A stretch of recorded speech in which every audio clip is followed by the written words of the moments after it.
man called the front desk from room 1407 at 2:31 a.m. I have the PBX call log. The call lasted 49 seconds. Room 1407 doesn't exist. This hotel has 12 floors. The highest room number in this building is 1240. I answered that call. I spoke to him. He thanked me for the wake-up call reminder. I told him yes, late checkout was fine. I wrote room 1407, late checkout approved. In my own handwriting on the late checkout log. That log sheet is still in the property's records. I checked. There is no room 1407. There has never been a room 1407. I'm Denise Okafor. I did 11 years as a night supervisor at full-service hotels, the kind with a restaurant and a bar and a concierge desk that nobody uses after 10 at night. I ended that career at the Carleton Suites in downtown St. Louis. 12 floors, 144 rooms, the kind of downtown property that stays busy year-round on business travelers and convention overflow. Good hotel. I liked working there. The owner had 5 rules for night supervisors. She called them non-negotiables. Rule 1 was, walk every floor before you sit down at the start of your shift. Rule 2 was, the bar float counts before anything else. Rule 3, and I want you to remember Rule 3. Rule 3 was, if the PBX panel shows an incoming call from an extension that isn't in the hotel directory, do not answer. Transfer it to the engineering line and document the extension number. Those phantom extensions usually mean a wiring short or a phone that got left in a supply closet still plugged in. I'd been following Rule 3 for 11 years without incident. The night it happened was a Thursday in the 3rd week of August. Heat wave. St. Louis in August already runs in the high 90s, and that week the overnight lows were sitting at 82, 83 degrees. The air conditioning was working overtime, and I had 2 rooms on the 9th floor reporting uneven cooling. One too hot, one too cold. I'd spent the first half of my shift managing that back and forth and doing engineering call-outs, and by midnight I was running behind on everything else.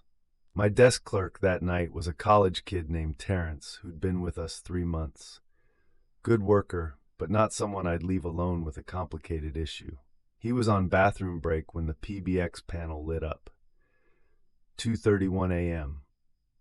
I looked at the panel. The source extension field read 4007. I didn't recognize it immediately. We have 144 rooms, and I know most of the extension numbers, but not all of them off the top of my head at 2:30 in the morning during a heat wave with a maintenance backlog. I assumed it was one of the upper floor rooms I didn't deal with as frequently. The panel was ringing. Terrence wasn't at the desk. I picked up the handset. I said, "Good morning, Carleton Suites front desk.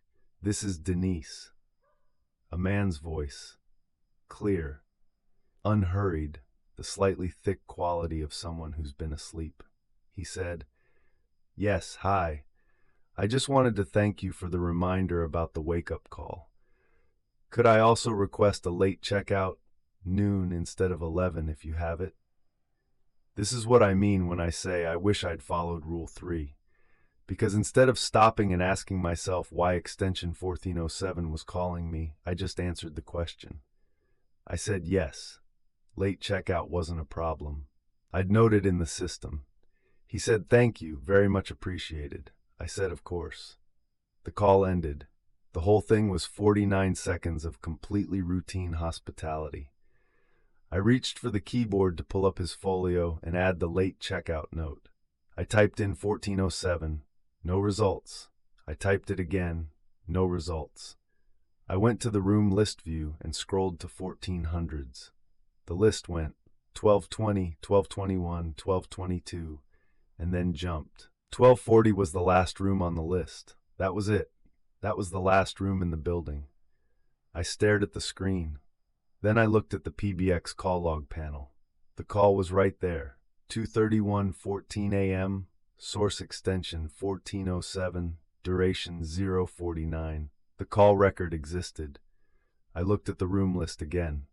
No 1407. I pulled up the hotel's full directory, the internal phone directory that lists every extension in the building, including non-room extensions like housekeeping, engineering, the bar, the loading dock. I scrolled through the 1400s range. Nothing between 1399, a spare engineering extension, and 1500, which was the pool equipment room. There was no extension 1407 in this building's phone system. There was no room 1407 in this building. But I had spoken to a man in room 1407 30 seconds ago for 49 seconds, and he had thanked me for a wake-up call reminder and asked for a late checkout, and I had said yes. I wrote in my late checkout log, the handwritten paper log we keep alongside the digital system as a backup. I wrote, room 1407, late checkout noon, in my handwriting, with my pen. Because 11 years of muscle memory made me write down what a guest told me even when the room number I was writing didn't match anything in the database. Terrence came back from his break. I said, "Hey, do you know what room 1407 is?" He looked at me. He said, "I didn't know we had a 1407. I said, "We don't." He said, "Then," I said, "I know." I asked him to hold the desk and I walked to the elevator. I went up to the 12th floor, the top occupied floor, the highest floor in the building. I got off and walked the corridor. I've walked that corridor 100 times. It ends at a stairwell door with a sign, roof access. No more corridor above, no more rooms. The building simply ends at 12. I went to the stairwell and walked up past 12. One flight of stairs to a steel door. Mechanical room. Authorized personnel only. That was it. The roof equipment. No floor 14, no hallway, no rooms. I looked up. Terrence came back from his break. I said, "Hey, do you know what room 1407 is?" He looked at me. He said, "I didn't know we had a 1407. I said, "We don't." He said, "Then," I said, "I know." I asked him to hold the desk and I walked to the elevator. I went up to the 12th floor, the top occupied floor, the highest floor in the building. I got off and walked the corridor. I've walked that corridor 100 times. It ends at a stairwell door with a sign, roof access. No more corridor above, no more rooms. The building simply ends at 12. I went to the stairwell and walked up past 12. One flight of stairs to a steel door, mechanical room. Authorized personnel only. That was it. The roof equipment, no floor 14, no hallway, no rooms. Coming back down, I paused on the landing between 12 and the mechanical level. I put my hand on the concrete wall. I don't know what I was looking for. A door that shouldn't be there, maybe. A sound.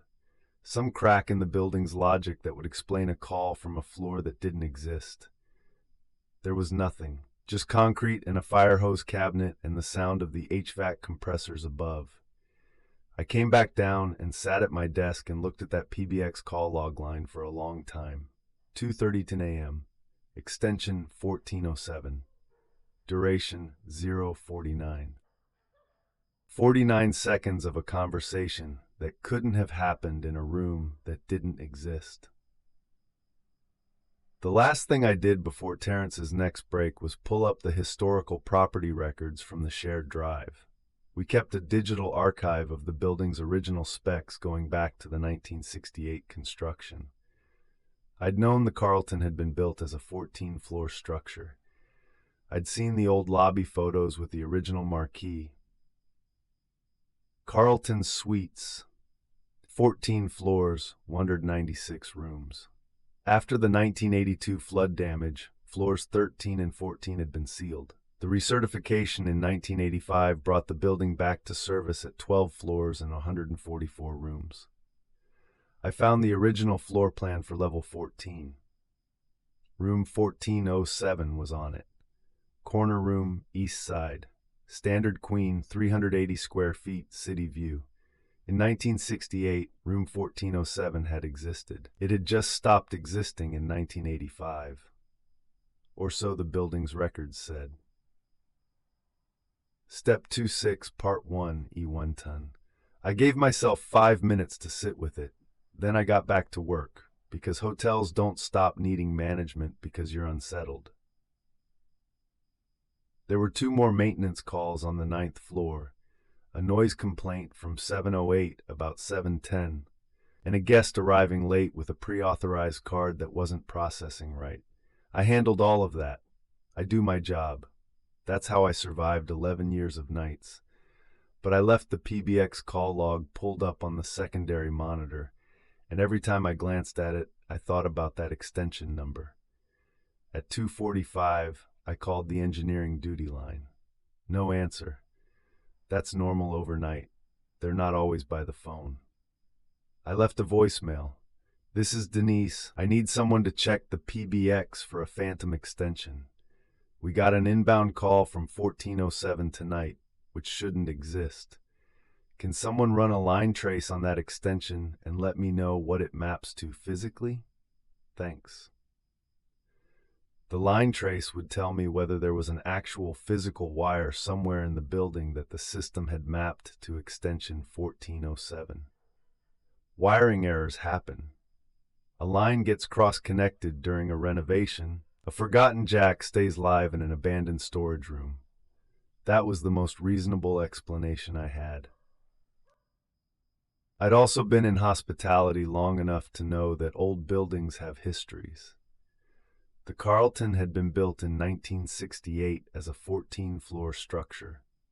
I knew that from the lobby's historical photos, the old letterhead in the archive folder. Then a flood in 1982 had damaged the upper 2 floors, and the ownership had sealed off floors 13 and 14 during renovation, eventually deciding not to rebuild them. The building was recertified for 12 occupied floors in 1985. So there had been a 14th floor, once. I thought about that while I was running the noise complaint on 708. Whether the wiring from 1968 could still have live circuits threaded through the sealed upper portion of the building.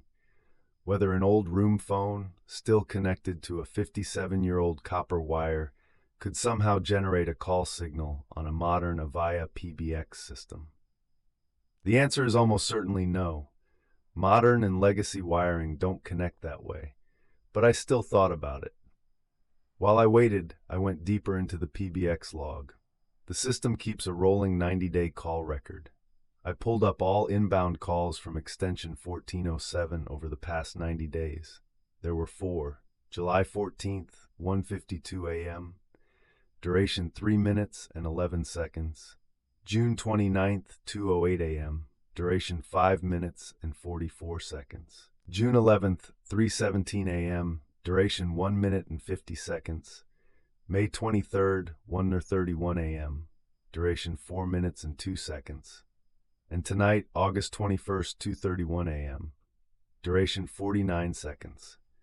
5 calls from an extension that didn't exist in the directory, all overnight, all between 1 and 4 in the morning, all with durations that meant someone answered them and had a conversation. I looked at the call records and cross-referenced who was on the desk for each of those dates. I keep the supervisor schedule in a binder.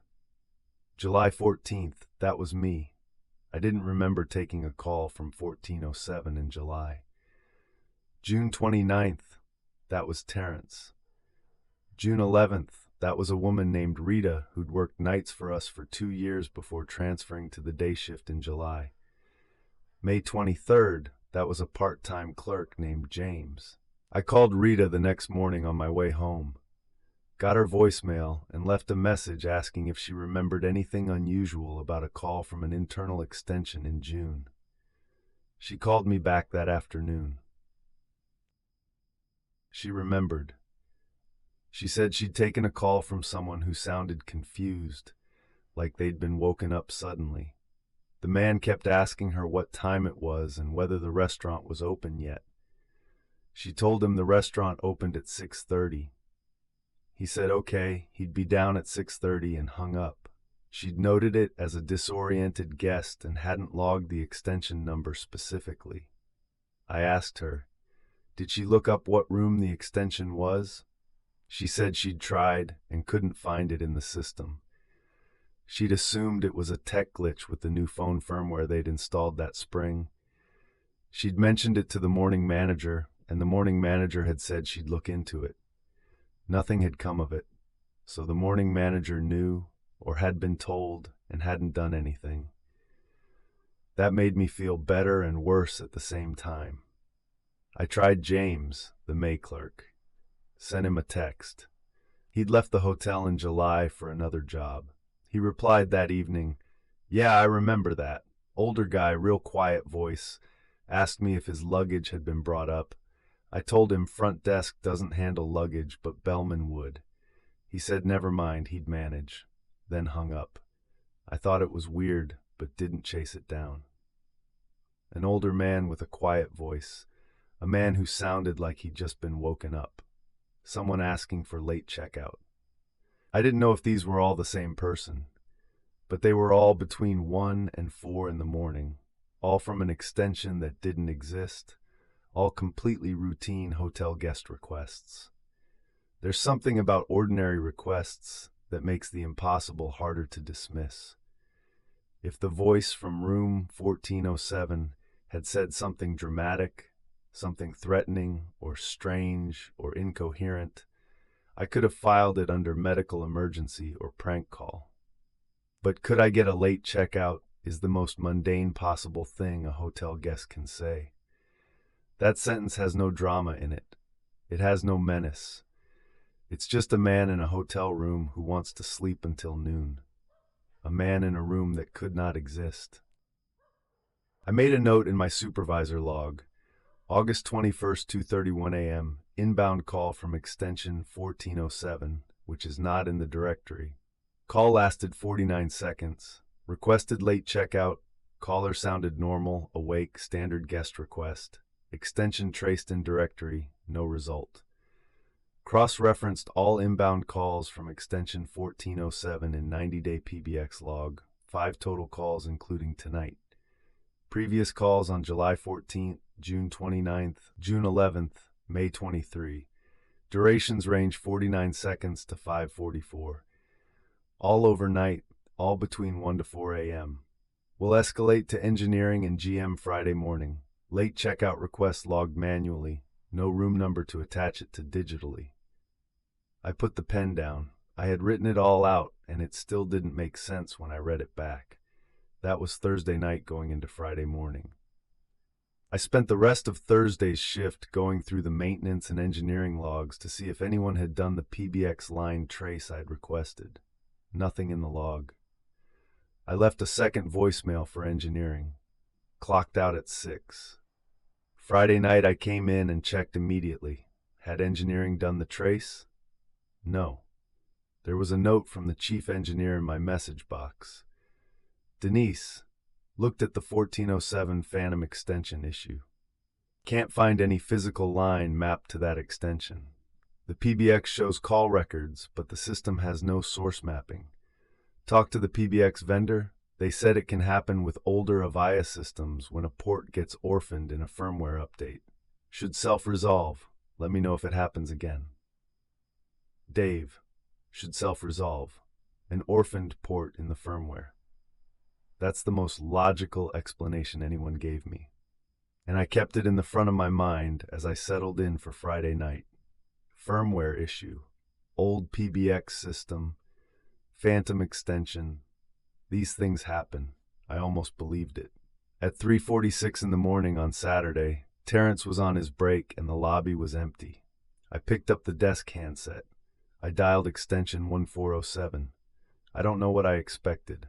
I think I expected it to ring into nothing. Deadline, no connection, the way a Phantom extension should behave if it's just an orphaned firmware artifact. It rang, once, twice. On the third ring, a voice answered. Hello, male, groggy, lower register than the man from Thursday, an older voice. I thought of James's message.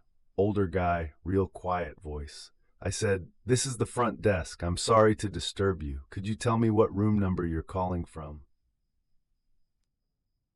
A pause. The kind of pause that means the person is looking at something. He said, 1407. I said, I'm sorry? He said slower, room, 1407. I'm looking at my door right now. The number plate says 1407. I didn't say anything for a moment. He said, is there some kind of problem? I said, sir, there is no room 1407 in this building. This hotel has 12 floors. The highest room number is 1240.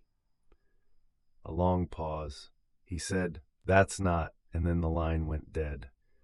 The PBX panel logged the call. 3:40 a.m., destination extension 1407, duration 22 seconds. The call had connected. 22 seconds of connection to a room that had no physical existence. I set the handset down. I did not move from the desk for the rest of my shift. Step 3-6, Part 2, 520. Terrence came back from his break at 4 and found me sitting exactly as he'd left me. He said, you okay? I said, I called extension 1407. He said, the Phantom extension? I said, someone answered. He looked at the PBX panel. He could see the call record there. 3:46 a.m., destination 1407, connected, 22 seconds. He read it twice. He said, that says it connected. I said, yes. He said, what did they say? I told him. He was quiet for a moment. Then he said, should we call the GM? I said, at 4 in the morning? No, at 7, when she's in. He nodded and went back to the desk. I stayed where I was. I wasn't thinking about the PBX anymore, not exactly. I was thinking about the man's voice. The second man, the one who answered when I called out. Groggy, older register. He'd said he was looking at his door, looking at the number plate. He had sounded like a man in a hotel room doing an ordinary thing, reading the number off his door because someone had asked him to. He had not sounded like a system artifact. He had not sounded like a wiring error. He had sounded like a man in a room. At 5:15 in the morning, I did something I probably shouldn't have done without management authorization. I went to the security office. It's a small room off the back of the lobby, and I pulled up the elevator log. Every hotel elevator keeps a log of floor stops, time-stamped, car by car. It's a maintenance record, but it's also useful for reviewing incidents, checking when specific guests use the elevator at specific times. Our system kept 30 days. I pulled up the elevator log for Friday into Saturday, 3:30 a.m. to 4 a.m. At 3:47 a.m., elevator car 2 had made a stop. Floor 14. I read that twice. Then I pulled up the building specs on the engineering folder. We keep a copy in the security office. The building has 12 occupied floors and a mechanical penthouse. The elevator system is programmed to stop at floors 1 through 12 and B1, basement. Floor 14 is not in the elevator programming because there is no floor 14. But at 3:47 a.m., car 2 had stopped at floor 14. And the security camera footage from the 12th floor showed something I hadn't looked at yet. I pulled that up next. 12th floor corridor camera, 3:47 a.m. The elevator lobby area at the end of the corridor. At 3:47, the elevator doors on the 12th floor opened. A man in a white hotel bathrobe stepped halfway out of the elevator car. He looked left, toward the corridor. He looked right. He stepped back inside. The doors closed. He was on the 12th floor for 4 seconds. He'd come down from floor 14. Or the elevator log was wrong. I sat with both possibilities and found I couldn't dismiss either one as cleanly as I needed to. What I kept coming back to was the timing. At 3:46, I'd called extension 1407. He'd answered. He'd said he was looking at his door, at the number plate. He sounded completely present, not confused, not asleep, not distressed. Just a man standing in his room reading the number off his door because someone asked him to. At 3:47, 1 minute later, the elevator on the 12th floor opened and a man in a bathrobe stepped out, looked both ways, and got back in.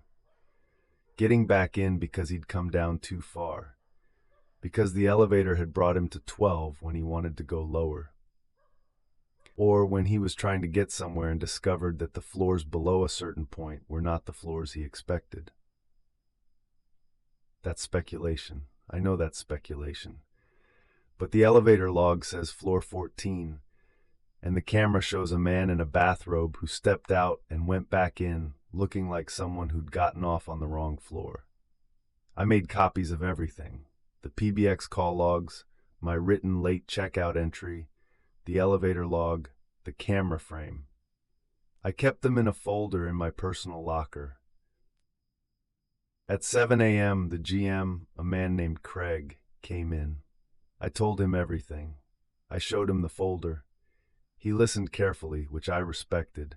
Craig was the type who didn't dismiss things. He called the PBX vendor that morning and had them send a field technician. He had engineering do a physical walk of the stairwells and roof access. He reviewed the elevator log himself and called the elevator maintenance company. The PBX technician came out Monday. He looked at the system for 2 hours.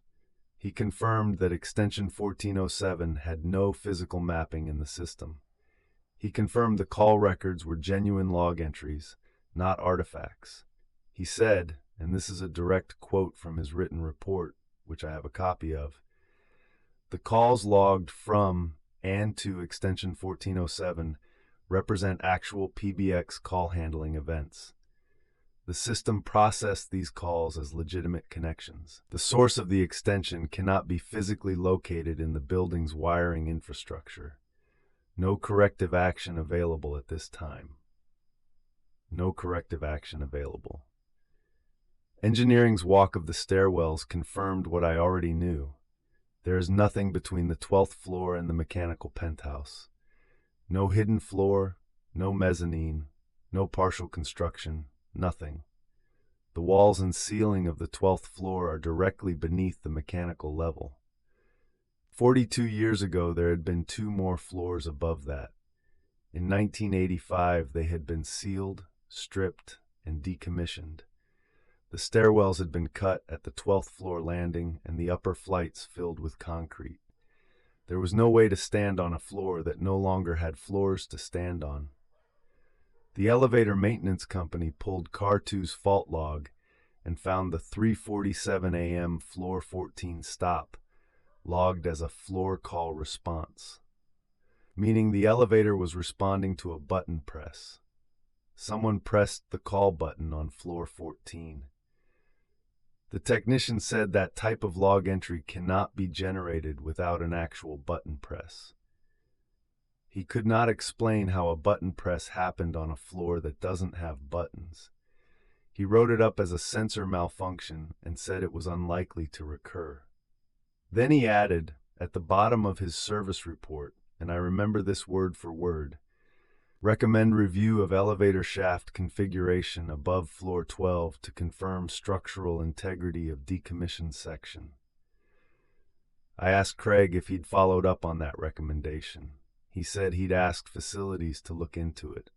As far as I know, facilities never did. I left the Carleton Suites in November. My official reason was a better offer from a downtown property in Chicago. That was true. There was a better offer. I'd also been looking for one since August. I've thought about the man in the bathrobe on the 12th floor a lot. He stepped out of the elevator, looked both ways, and got back in. That's what you do when you walk out on the wrong floor.